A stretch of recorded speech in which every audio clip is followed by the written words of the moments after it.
people today are consuming all sorts of things without actually realizing where they are consuming. There's a lot of information, there's a lot of data, there are a lot of tips, there are a lot of investment advices, yet there's too little intelligence, yet there's too little wisdom. And when it comes to this industry, yet there's too little wealth that is getting created. People are becoming smarter, but in a very naive way. Because naivety being driven by their greed, they would want to latch on to the first thing that's flashing on their phone. There will be times where there will be sudden drawdowns in the market, where there will be sudden disturbances, sudden falls in the markets. And what happened to investors who behave in a certain fashion during this time and lose out later, just to see that they would want to come out of something right now or stop their investments right now, just to come later at 20% higher the price. So it's not only about behavior, it is also about the market cap. Human behavior is the same, be it a HNI, be it a mass affluent, or be it a retail client, a small investor. Knowing that you don't know is very important. People who are in between are people who don't know, but they don't know that they don't know. And that's the most dangerous situation to be in. Wealth will get created, but the point is, it will get created in 15 years, 10 years. But to reach to that 10 years, you will have to live each day. So there's 365 into 10 to reach to 10 years, right? And on every day, you will be exposed to enormous amount of noise. But only if they stay the entire journey. If they are not staying the entire journey, they will perhaps be thrown out midway, injured, and completely hopeless.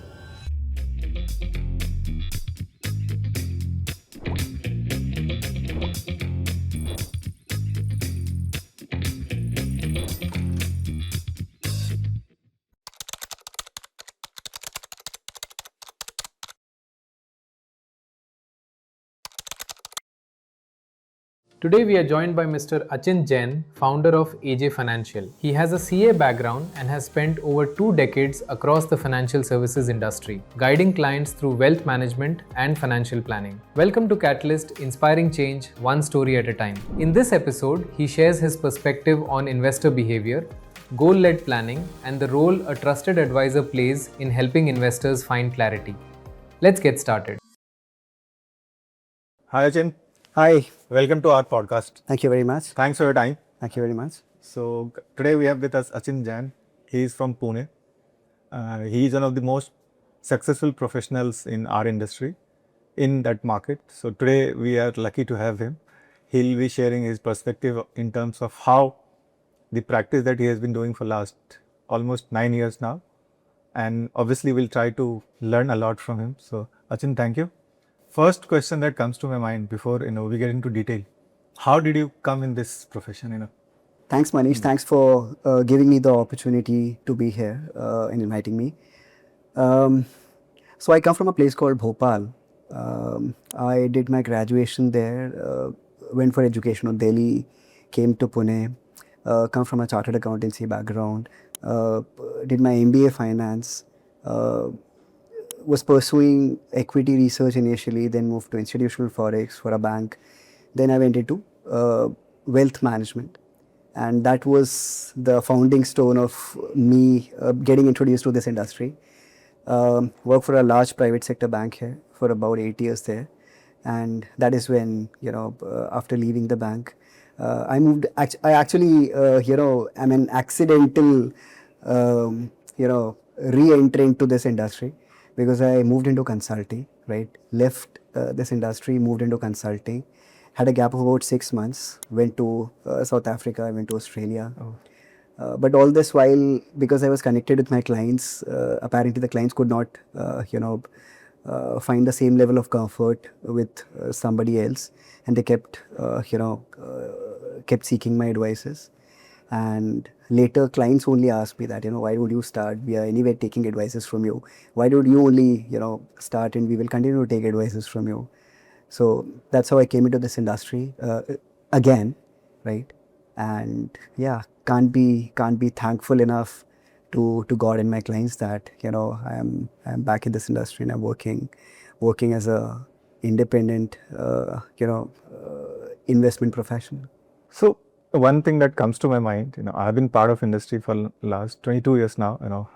In the beginning, first part of my career, this profession used to be taken like it's not a very great profession to be. Of late, I have seen a lot of people like you, so I call it banker turned MFT. it's really catching up very fast. A lot of people are now trying to be part of this industry.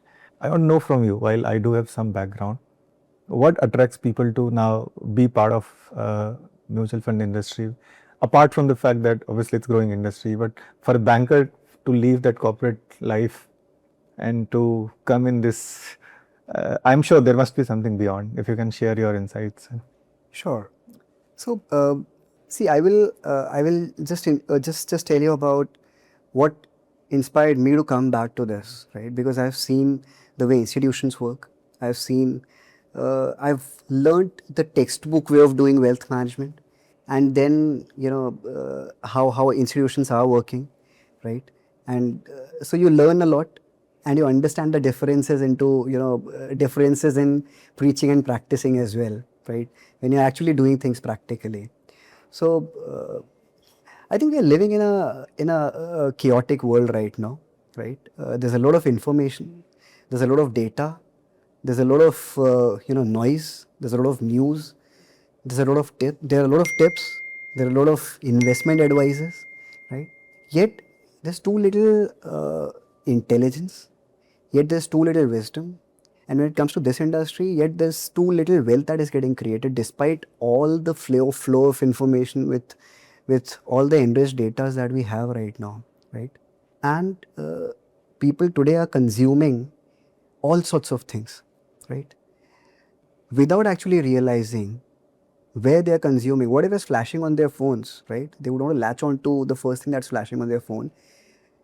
People are becoming smarter, but in a very naive way. They are, because naivety being driven by their greed, they are actually becoming, they're falling prey to not really realizing what they're consuming, whether it's right in their own judgment or not. So, what's the ulterior motive behind what is being served to them is right or not, right? So, I feel the only way one should be approaching his finances in today's world should be by understanding what his aspirations are and how those aspirations will be met, and not by focusing on where will I double my money, where will I grow the next 50% by investing into which asset or catching on to which tip. So that is exactly what I feel that we should be looking at when we are approaching investing. And this is exactly why I thought that after having spent about 10 years in the industry initially before I started got into this business again, I thought the only right way of doing it is by being honest to the client's needs, being honest to the client's aspirations, being committed to the client's aspirations. So I feel the only superpower that we hold right now is that we are honest, we are approaching clients in all our integrity, right? In all the integrity that's there in the world, right? So I know that there are a lot of organizations where clients can go to, clients get hunted on a daily basis, right? Every other institution is trying to win them over, right? Take them away from you. The only thing that keeps them with you is when they know that ये player ना मेरी side से खेल रहा है, ये बंदा मेरी team से खेल रहा है. He's not playing from some other side. Right? He's actually committed to my goals, and that is the way you become trustable by delivering what they expect from you. And the only thing that you can right now deliver is being completely honest with what they want.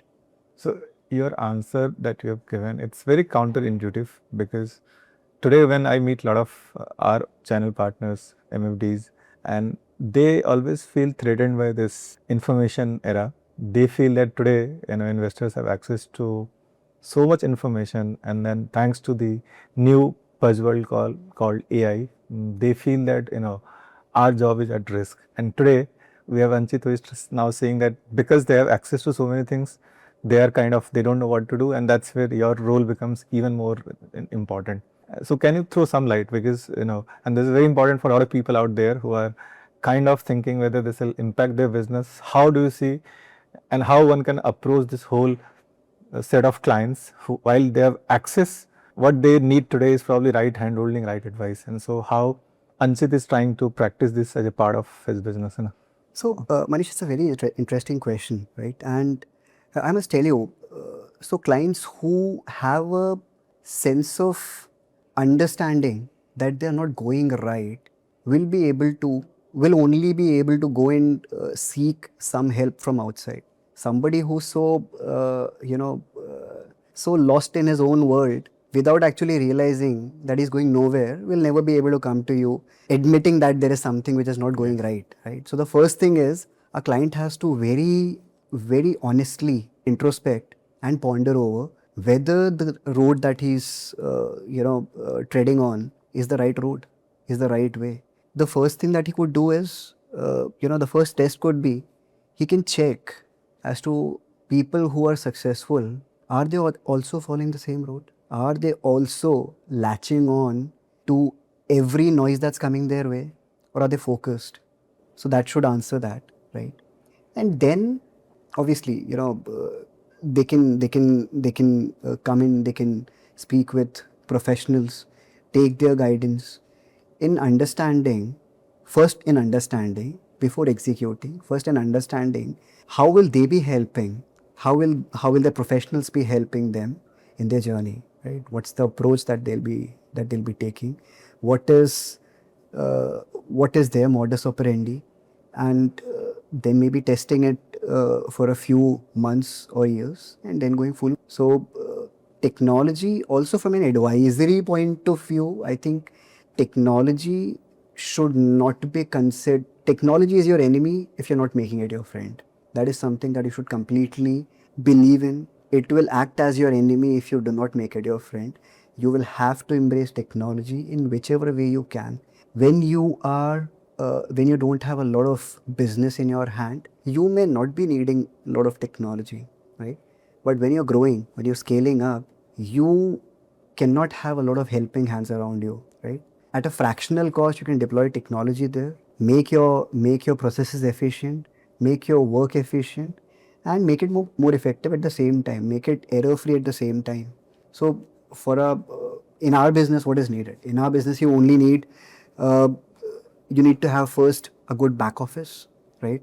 Good execution systems, good MIS systems, good tracking mechanism, tracking both of investments as and of the workflows. And of course, then you have to have good access to intelligence through subscriptions of these very intelligent and analytical tools. These are the only enablers that you need right now.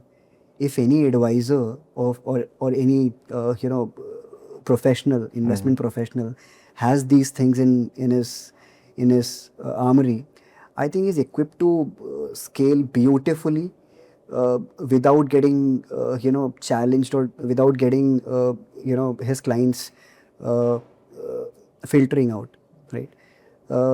So I think this is something which is really crucial, and if you have all these things, these are the basic threshold right now. This is the basic threshold where this is the benchmark, basic benchmark. After this, you also will have to be quite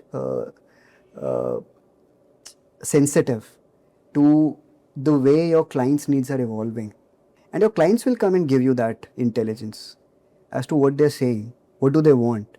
Once you have that sense, deploy it back, Right. sound it back to whoever is providing that technology. He would also want to Yes. sort of come up the curve. So it's been 9 years now that you have been practicing this. Yeah. While you did share some part of it that you do, if I have to give or ask you to give us some glimpse of, let's say, a journey of 8, 9 years, when you started, I'm sure when you do something, it comes with a lot of ifs, buts, doubts, and then during that process, you do get some bit of, let's say, challenging time. You might have planned something when you started, and at the end of probably a few years, you might be thinking whether I'm on right track, and then you do mid-course correction, and then kind of you improve. And I'm sure now that you have become a successful MFD, if you can just give us some insights when you started, way back in 17, what are the challenges that you've probably faced in your business, and today, if you can share some, you can say, advice that probably a potential distributor should take care of while they are getting into this business, or probably they can learn from your experience and probably make their business better, so. Sure. So I think 2017 when I started, I was obviously alone at that point. Alone in the sense that did not have a team. I was the one who was meeting with clients. I was the one who was executing investments. I was the one who would do the research. I was the one who would do all the analysis. I was the one who was managing the back office. I was the one who was managing operations and accounting. So one man army, right? We were not. I think pre-COVID was an era when there were hardly any automations at that point, right? We were all paper based. We were all check and form based, right? So we did all the hard work. We did all the running around. We not sure if we can call it hard work, but did all the running around at that point, right? 2020, COVID came. And I saw a few of my larger clients chickening out and taking the monies out. That was the time when I realized that the way things are going, I think it may not sustain. This is not the right way of doing things. This is not the right way of doing things. Something has to change. And then I started putting in processes around client interactions. Client interaction, especially during these difficult times, is most crucial. This is the time when a client needs your advice, where client needs your opinion, where client needs clarity. And these are those peculiar times where if you're not able to offer them, he will be committing himself to a mistake. He will be committing a mistake at this point, at these difficult times. Yes. And that's the time where you should be approaching clients. So what we did was we segregated our clients basis their behaviors, so there are some regular suspects whom will definitely be getting troubled whenever there are times like Panic these. mode, Panic modes. So we changed our onboarding process itself. During the onboarding itself, I tell my clients, I don't focus more on the positives. I know positives are there. Money is there to be made. For the kind of land we are living in, it's a land of growth. Monies will be made, wealth will get created. But the point is, it will get created in 15 years, 10 years. But to reach to that 10 years, you will have to live each day. So there's 365 into 10 to reach to 10 years, right? And on every day, you will be exposed to enormous amount of noise. There'll be WhatsApp forwards, right? People speaking something on Twitter. Some smart looking chap will come on Instagram suddenly on a 1-minute reel and say something about something, and you'll suddenly feel a little jittery, right? You'll suddenly feel, oh, what I'm doing is not right. This may have happened in the past, this may have worked in the past, but it will not work in the future. So just to ensure that these things don't happen, we, during the onboarding process itself, started grooming clients that there will be times which will be bad. There will be times where there will be sudden drawdowns in the market, where there will be sudden disturbances, sudden falls in the markets. You may give it a name later. You may call it by any name that you like, or that the world likes, yes, right? But there will be times like these.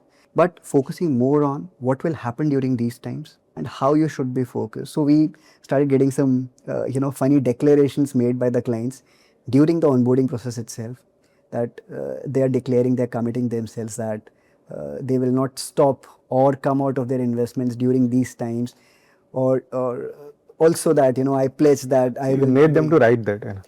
Made them to commit and sign. Oh, sign. It's very, very But unique. We don't keep it. Okay. We give it to our clients. We ask them to put it on their softboards or put it in their closets, right?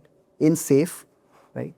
And during these times, just to give an example, last 40-45 days have been difficult. Yes. Because of this war, and the markets have actually gone down, right? Sudden fall. And one of my older clients called me. Human behavior is the same. Yeah, that will never Human change. behavior is the same, be it a HNI, be it a mass affluent, or be it a retail client, a small investor. Human behavior is the same. Everybody, the moment they invest their money, they start, True. They will track it on a daily basis. They will start listening to everything that is coming their way.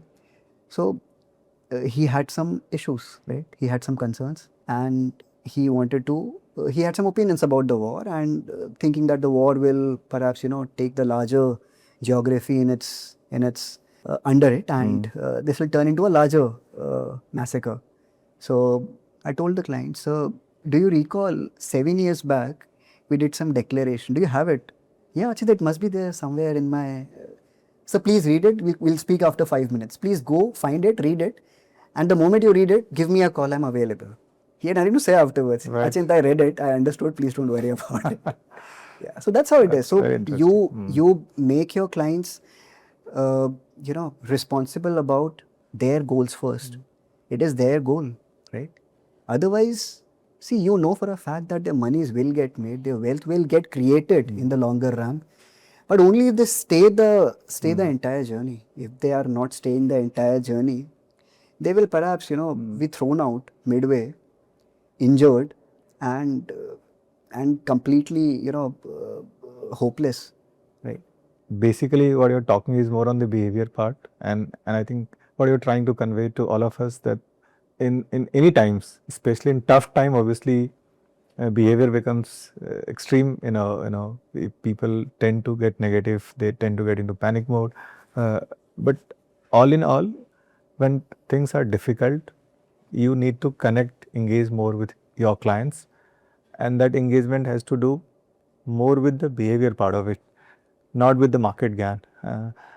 Because investing is more about behavior, less about market gain. So I think the practice that you are trying to convey, it's pretty simple but difficult to implement, because Yeah. So Manish, what we do is we club the both. So it's not only about behavior; it is also about the market gain. So behavior in a way that the way markets usually behave during these times, and what happens immediately afterwards, and what happened to investors who behave in a certain fashion during this time and lose out later. Just to see that they would want to come out of something right now or stop their investments right now, right. just to come later at 20% higher the price. So combined, so a combination of both. One thing which a lot of people, and when I meet a lot of MFD, our partners, they always believe that, today market is expanding. We have got investors in different bracket. We have got investors, ultra HNI, HNI, affluent, retail. There are so many segmentation. Have you done segmentation for your client? And typically, any advice that you want to offer to our partners, Sure. So Manish, advice, I think you are a better person because you deal with partners on a daily basis. You've been doing it for the last 2 decades now. I will only be speaking about what I do. Yes. Right. It may work. It has worked for Right. me. It may work for somebody else. May not work for somebody else. So the way I approach my entire client list is I bucket them basis their behavior. Behavior is majorly driven by the risk appetite. You can also do risk profiling. Risk profile, you can also segment them basis their risk profiling. But behavior is something which is a layer lower than, and which is a little more closer to their reality, right? So the way they usually behave during these during times of volatility, especially, right? Everybody loves good times, right? Nobody really complains during those times. But during these bad times, people usually behave in funny ways. So we've got our segmentations done according to their behavior. So we know, like the way I mentioned, we know for a fact that there will be certain kind of clients who require constant reassurances, constant touch, constant comforting during certain times, right? So we call them comfort me kind of clients, right? So those are comfort me. Whenever there is any market disturbance, we go and I ensure that I am personally calling them up to explain what is happening and to give them a sense of what's going to happen in the future. Right? That's the comfort me kind. There are certain other segments, which we can perhaps discuss later.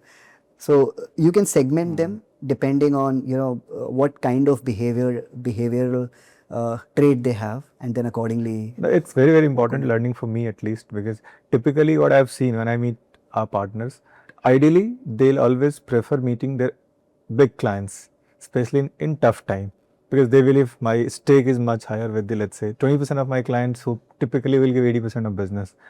And that might not be true, because emotion could be different for different people. It doesn't matter whether you are probably ultra HNI or retail. Exactly. So it's good way to do, rather than trying to reach clients or manage clients based on the wallet size. You're trying to manage more on the, you're trying to categorize and trying to then put your right approach in terms of managing them. Very interesting. I think, that's what I think we all need to learn from each other. Now, one thing, Anchit, if you look at industry, while we have seen plethora of products, now we have seen many platforms, and we have seen people like you coming in and trying to create that impact with the help of your experience. Today, when I look at the growth in the industry, I find both segments are growing. DIY customers are growing, and customers who are coming through our partners are growing. But one gap that I see, a lot of clients, DIY clients who have come, they have come in last 5 years, and they have been lucky for 4-5 years that when post-COVID, the things started changing, and a lot of clients, they have started, experiencing our industry, and they were lucky because then market started only going up, and they felt that it's very simple, work to do. Why should I go to Anchit, right? Yeah. And come probably 25, and now it's been almost 18, more than 18 months now. It's 2 years rather, and they have not made anything. While they used to make handsome return year on year, probably in a post-COVID, it was extremely high, and now 2 years of lull.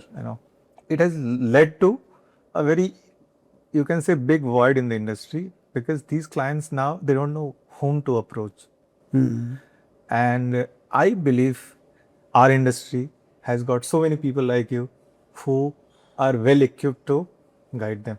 How you have anything in mind in terms of any practice that you want to do or you want to advise, so that these clients who are today probably trying to figure out what to do, or trying to figure out to, let's say, reach out to someone like you, how do you do any practice? And largely, I'll link it with the social media. There are a lot of things which happens in the market. Anything that you do in your business to kind of help these clients, So we take a few of these, initiatives wherein we keep posting.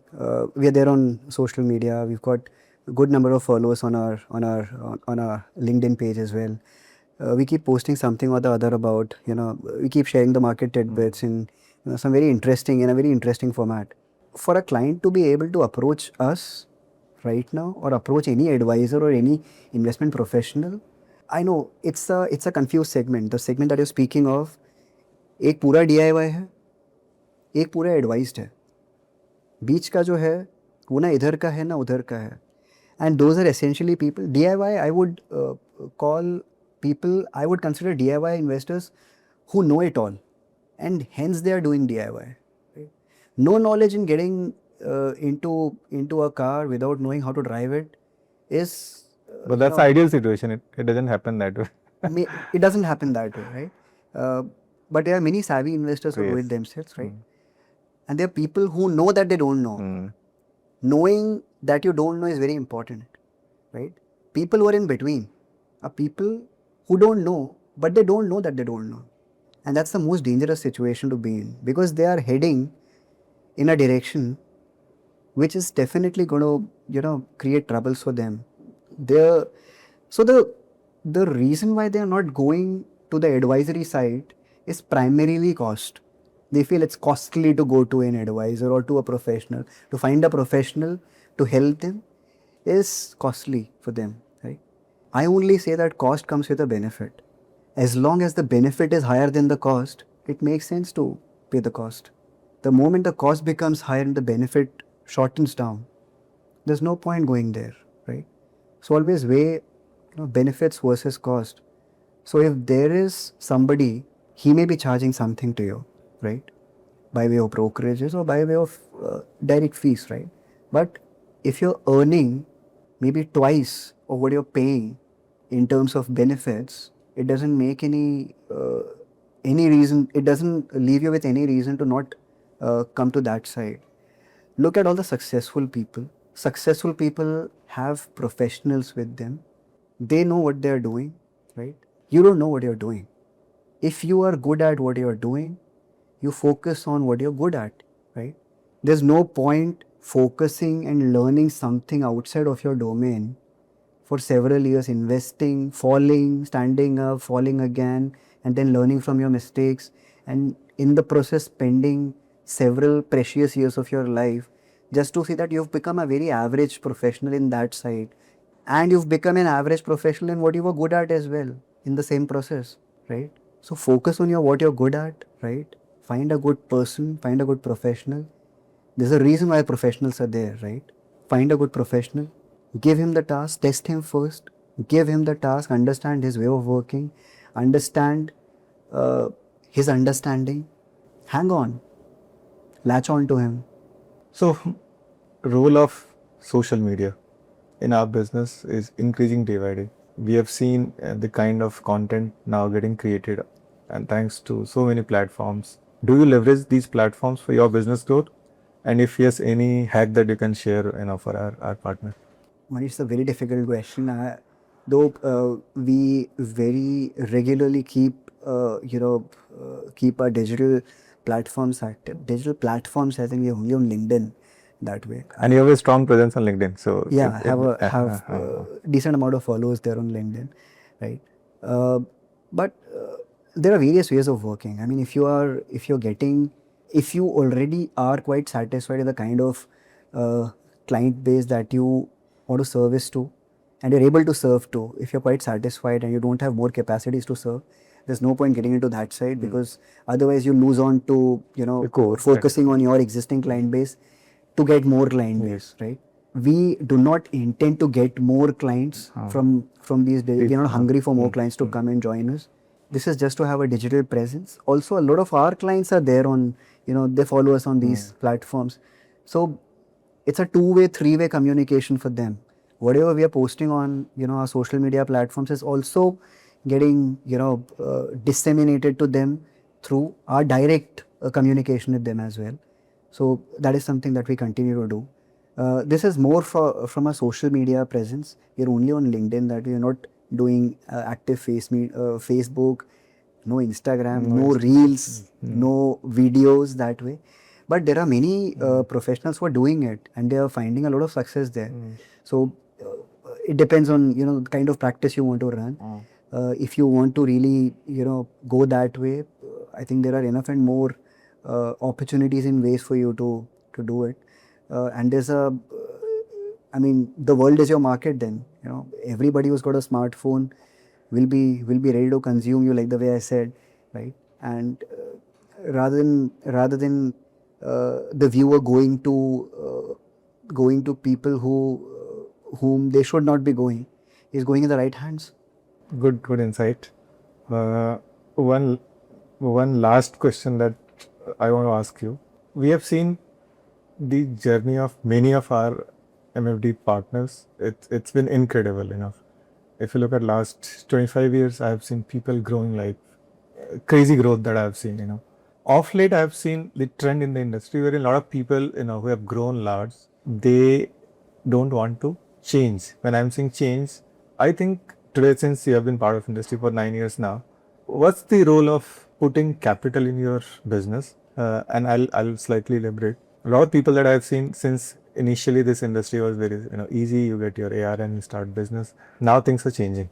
So putting money in your business, when I'm saying you need to invest into people, you need to invest into tech, you need to invest into infrastructure, operational excellence. How important do you think is the role of these things when you're trying to now grow from here on, and how you have implemented these as a part of your practice?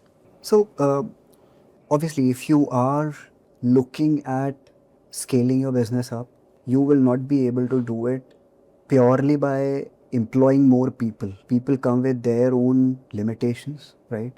And there's a lot of time investment which goes in making them functional, in making them come up to your level of working, right? So the kind of framework that we usually follow is we take about 30-40% of our earnings every year and we replow that earnings back into the business in form of technology, in form of expansion, in form of increasing our capacities, increasing our capabilities both intellectually and from a marketing point of side, infrastructure, marketing side, infrastructure side, whichever way you want to do it, right? If you want to ramp up your team size, identify what is the kind of talent that you would want to have, where would you like to hire them from, what is the work that you currently feel is lacking in your practice that you would want to strengthen yourself by, and this is something which you can work on. So about good 30-40% of our entire revenue goes back into expanding our capacities, giving better services to our clients, giving more nuanced services to our clients, maybe being able to speak with them more often. So you identify where is your time going on a daily basis, because mostly in our kind of setup, clients would want to speak with me, right? He would want to speak with Achint first than anybody else, right? How can I free my time out to give that one additional call to the client that may be expecting a call from me? He's not asking me, right? He may be having some concerns right now, but just a casual hi to him. What can I do? Where is my time going right now? It's getting blocked somewhere that I can maybe delegate to somebody and give that call to the client who's perhaps expecting a call without expressing that he's expecting a call, right?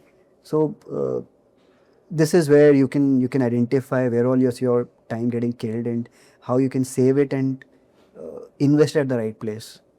Last point, Achint, if you have to attribute your success, you have been reasonably successful MFD, and I'm sure, you have a long way to go. So first point, if you have to attribute your success to one thing that you think is very important for your growth and you have implemented in your business, and where you see your business going over the next 5 to 10 years, any plan you have in mind, Manish, just that one attribute I feel is focusing purely on what the client wants, right?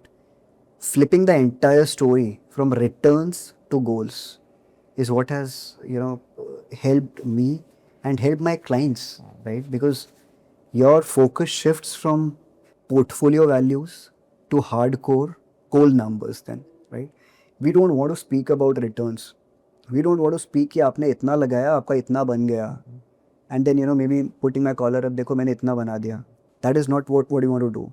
All that we want to focus on is आपके बच्चे का graduation 5 साल बाकी है, you are going on track, आपका retirement is 10 years from now, right? You wanted to accumulate 8 crore rupees for it, right? I think in the next 10 years, you will be able to overachieve it by a crore at least. आप 9 crore इकट्ठा कर लोगे, by the way you're going right now. So shifting the focus from number based to goal based, because that is exactly what, and your focus also shifts because you also feel accountable for the kind of why is the client coming to you? He has an aspiration, right? He has an ambition. Money of course is an emotion, right? Because whatever he wants to do in his life could be measured with money, right? And hence he's coming to you, but he's emotionally invested in it. By shifting this, you also feel the accountability, that you are committed to that client in his goals. That is what has worked well for us. I'm sorry, what is the other part? Second part, where you see your firm over the next 5 to 10 years? Any plan you have in mind, So, currently we've got a presence in 4 physical locations, right? But with the help of technology, I've got a lot of clients who haven't met me in flesh and blood ever, right? And they've got significant amount of money is invested with us. They're NRIs. So I've got many clients like that. But we are obviously looking at expanding our businesses, our scope in terms of if we are able to help them with more effective and more nuanced offerings as well, we would go ahead and do that. I very strongly feel that the next 5-10 years for India will be beautiful, and hence the way this capital market industry is growing, our industry is growing, mutual fund industry is growing. It is going to be, those Goldilocks years for this industry. We are going to see amazing amount of wealth getting created here. I feel that in the next 5 years, I don't have a 5 year vision for myself. I know I don't keep a target for myself, but I know that I will at least be 10 times the size that I am right now in the next 5 years.